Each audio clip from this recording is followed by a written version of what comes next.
रूस ने यूक्रेन पर अब तक का सबसे बड़ा हवाई हमला किया, जिसमें 537 से अधिक हथियारों का इस्तेमाल किया गया। यूक्रेन के राष्ट्रपति वोलोदिमीर ज़ेलेंस्की ने कहा कि इस हमले में 477 ईरानी शाहिद ड्रोन और 60 मिसाइलें शामिल थी। इस दौरान यूक्रेन के F-16 लड़ाकू विमान के पायलट मक्सिम उस्तिमेन्को की भी मौत हो गई। यूक्रेन की वायुसेना के अनुसार ये हमला पूरे देश में हुआ और इसमें पश्चिमी यूक्रेन तक को निशाना बनाया गया, जो आमतौर पर फ्रंटलाइन से दूर माना जाता है। वायुसेना प्रवक्ता यूरी इनात ने इसे अब तक का सबसे बड़ा एरियल अटैक बताया। राष्ट्रपति ज़ेलेंस्की ने बताया कि पायलट उस्तिमेन्को ने अपनी मौत से पहले 7 हवाई लक्ष्यों को नष्ट कर दिया। उन्होंने उनके परिवार के प्रति संवेदना जताई और इस घटना की विस्तृत जांच के आदेश दिए। यूक्रेन के रक्षा मंत्रालय के मुताबिक इस हमले में रूस ने कुल 211 ईरानी शाहिद ड्रोन, इस्कंदर बैलिस्टिक और क्रूज मिसाइलों सहित कई तरह के हथियारों का इस्तेमाल किया। यूक्रेन की वायुसेना ने दावा किया कि उसने 249 ड्रोन इंटरसेप्ट किए, जबकि कई अन्य ड्रोन इलेक्ट्रॉनिक तरीके से जाम कर दिए गए। हालांकि इंटरसेप्शन के बावजूद यूक्रेन के नागरिक और बुनियादी ढांचों को भारी नुकसान पहुंचा।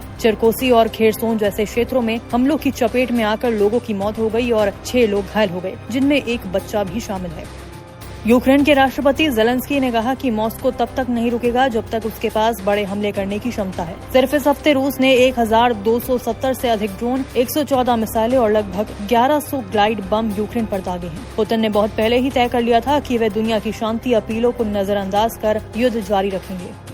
उन्होंने वैश्विक समुदाय से अपील की है कि पुतिन पर और भी दबाव बनाया जाए ताकि युद्ध को समाप्त किया जा सके। हाल ही में नीदरलैंड के हेग में हुए नाटो शिखर सम्मेलन में रूस यूक्रेन युद्ध पर चर्चा सीमित रही, लेकिन सभी सदस्य देशों ने युद्ध रोकने और यूक्रेन को समर्थन जारी रखने पर सहमति जताई। यूक्रेन के विदेश मंत्री आंद्री सिबाहा ने कहा, रूस ने अपने सैन्य विमान नष्ट किए जाने के जवाब में यूक्रेन के नागरिकों पर हमले किए। इन हमलों में बहुमंजिला इमारतों को निशाना बनाया गया और ऊर्जा ढांचों को नुकसान पहुँचाया गया। जबकि रूस के रक्षा मंत्रालय ने कहा कि यूक्रेन के आतंकी कृत्य के जवाब में रूसी सेना ने यूक्रेन के रक्षा ठिकानों और उनसे संबद्ध स्थानों को निशाना बनाया है। कहा कि यूक्रेन पर हमले में निर्धारित लक्ष्यों की प्राप्ति हुई। ये हमले धरती, आकाश और युद्धपोतों से छोड़े गए हथियारों से किए गए। यूक्रेन और रूस के बीच लड़ाई को करीब 3.5 साल से ज्यादा वक्त हो चुका है। रूस के फरवरी 2022 में किए गए आक्रमण के बाद से दोनों देश आमने सामने हैं। 40 महीने से चल रही इस लड़ाई में दोनों पक्षों को भारी नुकसान हुआ। हालिया दिनों में इस लड़ाई में तेजी देखी जा रही है। रूस ने अपने हमले